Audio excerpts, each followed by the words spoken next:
Hi, my name is Esther. I'm going to be reviewing a book called How to Win Friends and Influence People by Dale Carnegie.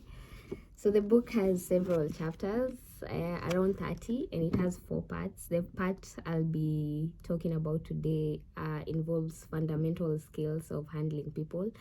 And the first chapter of that part is called if you want to gather honey, don't kick over the beehive. So what you'll realize about this book is that it's packed with a lot of humor. It's packed with a lot of wise nitbits. It's packed with so many stories, and I'm going to try and narrate some of them. Probably not as well as Dale Carnegie, but I'll try. So the first part of this book that really intrigued me is Dale says, it is foolish to scold. It's enough trouble overcoming your own limitation as an individual without fretting over the fact that God has not seen fit to distribute evenly the gift of intelligence. So basically that's how he explains it. It's foolish to scold anyone. Don't go there. Before you scold any individual, just remember that our levels of intelligence are different. Our levels of understanding are different. We're not the same. We don't think the same. Everyone thinks in their own beautiful and unique way. And he goes ahead to say that 99 times out of 100, people don't criticize themselves for anything, no matter how wrong they may be. So yeah, it comes down to yourself. How many times do you criticize yourself before you go ahead and criticize another person? So Dale, in this portion, he calls us out and tells us, before you think about criticizing another person, think about how many times you've criticized yourself. When was the last time you did a self-evaluation of yourself, and how did that go? Why do you see it fit to evaluate someone else without their approval, to scold them? He goes ahead and gives this very intelligent piece of quotation, and he says, criticism is futile because it puts a person on the defensive and usually makes him strive to justify himself. Yeah, get that? Criticism is dangerous because it wounds a person's precious pride, hurts his sense of importance, and arouses resentment.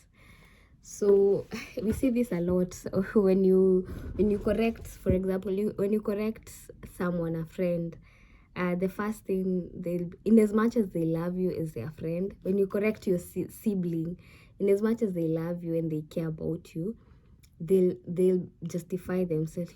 I did this because of this and this. So instead of criticizing, there's always other ways to go about things. You can be kinder, you can use better words, you can have some self-control within yourself, and just think about any other way to go about the situation differently.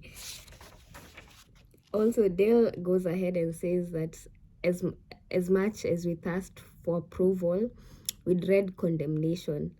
So no one in the world wakes up thinking that today is the day that I'll be condemned. Today, when they put their feet on the ground, they're like, condemnation day. No one expects to be condemned.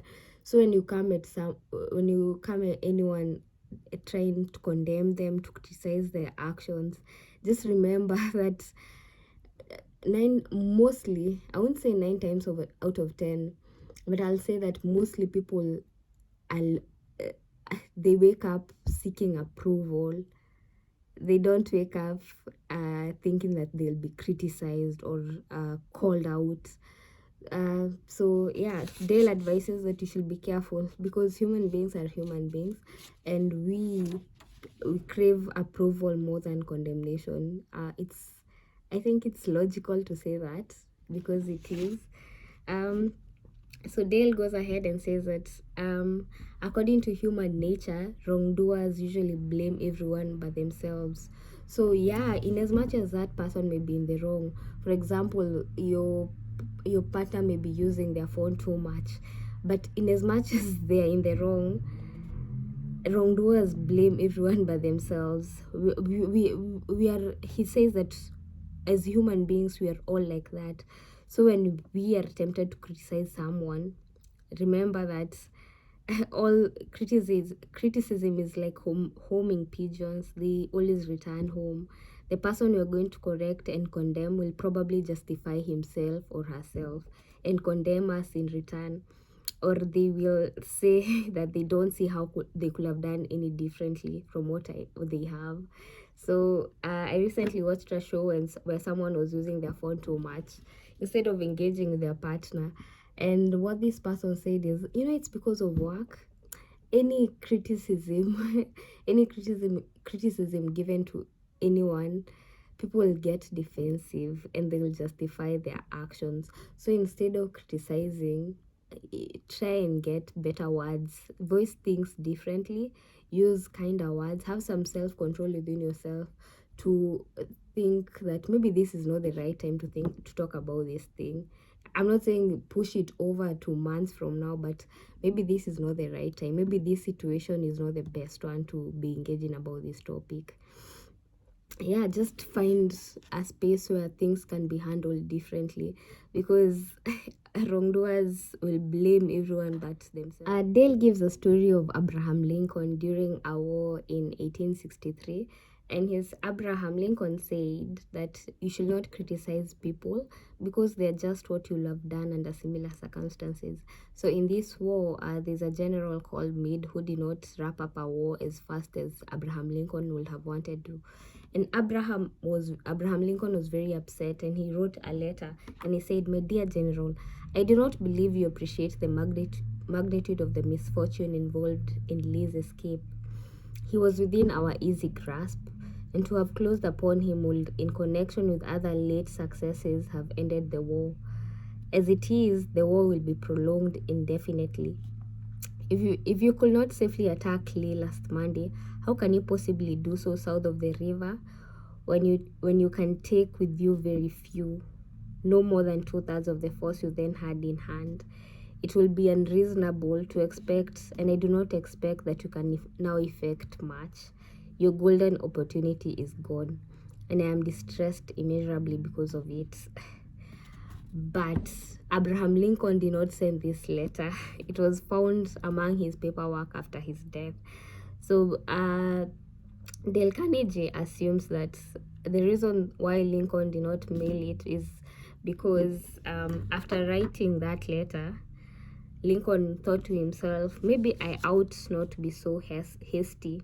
It is easy enough for me to sit here in the quiet of the White House and order Meade to attack, but if I had been at Gettysburg, and if I had seen as much blood as Meade has seen during the last week, and if my ears had been pierced to the screams and the shrieks of the wounded and dying, maybe I wouldn't be so anxious to attack either.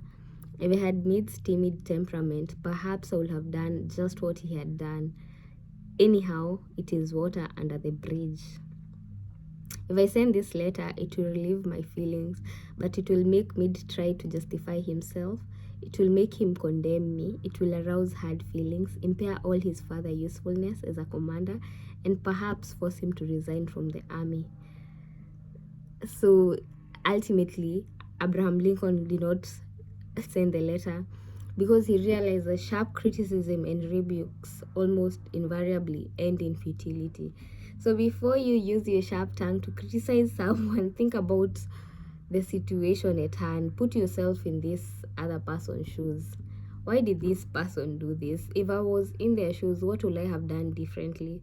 Because in most cases, maybe you will have done the same thing. Dale goes ahead. He goes on. He has so many tales in this book, and that's why probably I was so caught up in it, and I really enjoyed it. He says that when dealing with people, let us remember we are not dealing with creatures of logic.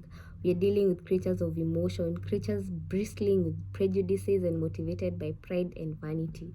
Generally, we are very emotional human beings, and small things trigger our very vulnerable sides. And we have pride. We have our own pride to protect. So when someone comes at us with criticism, we are always on the defensive, and you're like, why is this person trying to hurt my pride? Why are they coming at me like this? So most of us are more of emotional beings than logical beings. The logic definitely comes, but the emotions usually come before. So unless you build your self-control and you're able to bring the logic before the emotional, you'll be criticizing, condemning, and complaining left, right, center. But that's not the way to go. Try to be kinder, try to call yourself into calmness and be logical. Dale says that any fool can criticize, condemn, and complain, and most fools do, but it takes character and self-control to be understanding and forgiving. So he says it very clearly.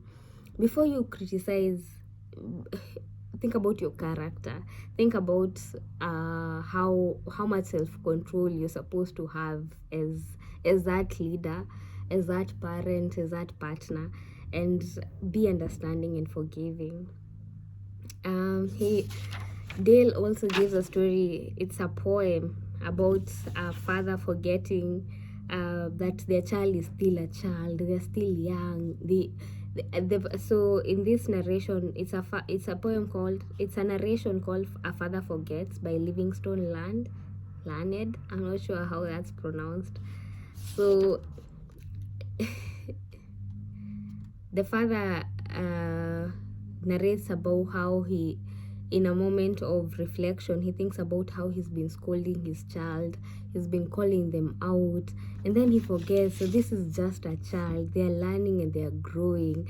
So as he wraps up the narration, he says that, "I am afraid I have visualized you as a man, this child, yeah.